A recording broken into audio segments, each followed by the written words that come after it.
नमः शिवाय। श्री शिव महापुराण रुद्र संहिता पार्वती खंड अध्याय 147। हिमालय द्वारा सभी बारातियों को भोजन कराना। शिव का विश्वकर्मा के द्वारा निर्मित वास गृह में शयन करके प्रातः काल जनवासा में आगमन। ब्रह्मा जी बोले, हे तात। इसके बाद भाग्यवान एवं बुद्धिमान पर्वत श्रेष्ठ हिमालय ने सबको भोजन कराने के लिए आंगन को सजाया। उन्होंने अच्छे प्रकार से उनका मार्जन तथा लेपन कराया और अनेक प्रकार की सुगंधित वस्तुओं से आदरपूर्वक उसे अलंकृत कराया। तदंतर अपने पुत्रों एवं अन्य पर्वतों द्वारा शंकर जी सहित सभी देवगण तथा अन्य लोगों को भोजन के लिए बुलाया। हे मुने, हिमालय के आमंत्रण को सुनकर विष्णु तथा सभी देवता आदि के साथ वे प्रभु प्रसन्नता के साथ भोजन के लिए वहां गए। हिमालय ने प्रभु तथा उन सभी देवगणों का यथोचित सत्कार करके घर के भीतर उत्तम आसन पर प्रसन्नता के साथ बैठाया और अनेक प्रकार की सुभोज्य वस्तुओं को परोसकर नम्रतापूर्वक हाथ जोड़कर भोजन के लिए प्रार्थना की। उसके बाद विष्णु आदि सभी देवता हिमालय से इस प्रकार सम्मानित होकर सदाशिव को आगे कर भोजन करने लगे। उस समय सभी देवगण मिलकर एक साथ पंक्तिबद्ध हो परस्पर हास्य करते हुए अलग अलग भोजन करने लगे। महाभाग, नंदी, भृंगी, वीरभद्र तथा वीरभद्र के गण पृथक होकर कौतूहल में भरकर भोजन करने लगे। अनेक प्रकार की शोभा से संपन्न महाभाग, इंद्र आदि लोकपाल तथा देवगण अनेक प्रकार के हास्य परिहास के साथ भोजन करने लगे। सभी मुनि, ब्राह्मण तथा भृगु आदि ऋषिगण आनंद के साथ पृथक पंक्ति में बैठकर भोजन करने लगे। इसी प्रकार चंडी के सभी गणों ने भी भोजन किया। वे भोजन करने के बाद प्रसन्नतापूर्वक कौतूहल करते हुए अनेक प्रकार के हास परिहास करने लगे। इस तरह विष्णु आदि सभी देवताओं ने आनंद के साथ भोजन किया। फिर आचमन करके विश्राम के लिए वे प्रसन्नतापूर्वक अपने अपने निवास स्थान को चले गए।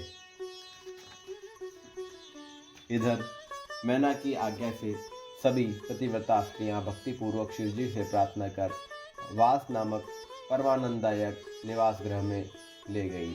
वहां पर मैना के द्वारा दिए गए मनोहर रत्न के सिंहासन पर बैठकर प्रसन्नतापूर्वक शिवजी वास गृह को देखने लगे। वह ग्रह सैकड़ों जलते हुए रत्न दीपक से प्रकाशित तथा शोभाएं संपन्न था। वहाँ अनेक प्रकार के रत्नों से पात्र विराजमान थे। उसमें स्थान स्थान पर मोती तथा मणियां लगी हुई थी। वहाँ रत्नों के दर्पण की शोभा से युक्त था। वह श्वेत वर्ण के चवरों से मंडित था। उसमें मोतियों तथा मणियों की मालाएं लगी हुई थी। वह परम ऐश्वर्य से संपन्न अनुपम महादिव्य विचित्र अत्यंत मनोहर तथा चित्त को प्रसन्न करने वाला था और उसके प्रत्येक स्थल में नाना प्रकार की कारीगरी की गई थी। वह ग्रह श्री के द्वारा दिए गए वर का अतुलनीय प्रभाव प्रकट कर रहा था और शोभा से संपन्न होने के कारण उस ग्रह का शिवलोक नामक नामकरण किया गया था। वह अनेक प्रकार के सुगंधित उत्तम द्रव्यों से सुवासित उत्तम प्रकाश से युक्त चंदन अगुरयुक्त तथा पुष्प की शैया से समन्वित था। वह ग्रह विश्वकर्मा के द्वारा रचित नाना प्रकार के चित्रों को विचित्रता के साथ युक्त था। उसमें सभी उत्तम रत्नों के सार से रचित श्रेष्ठ हारों के ढेर लगे हुए थे। कहीं देवताओं के लिए अत्यंत मनोहर वैकुंठ बना हुआ था, कहीं ब्रह्मलोक बना हुआ था, कहीं लोकपालों का पुर बना हुआ था, कहीं मनोहर कैलाश बना हुआ था, कहीं इंद्र का मंदिर बना हुआ था और कहीं सबके ऊपर शिवलोक सुशोभित हो रहा था। आश्चर्यचकित करने वाले ऐसे घर को देखकर शिवजी गिरिराज हिमालय की प्रशंसा करते हुए परम प्रसन्न हो गए। उसके बाद शिवजी ने परम रमणीय तथा उत्तम रत्न पर्यंत पूर्वक लीलापूर्वक शयन किया। हिमालय ने अपने सभी भाइयों को तथा अन्य लोगों को बड़े प्रेम से भोजन कराया तथा शेष कृत्य पूर्ण किया।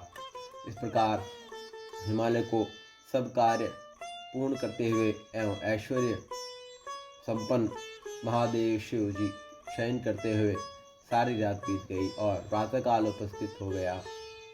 तब प्रातःकाल होने पर धैर्य एवं उत्साह से भरे हुए लोगों ने प्रकार के बाजे बजने लगे।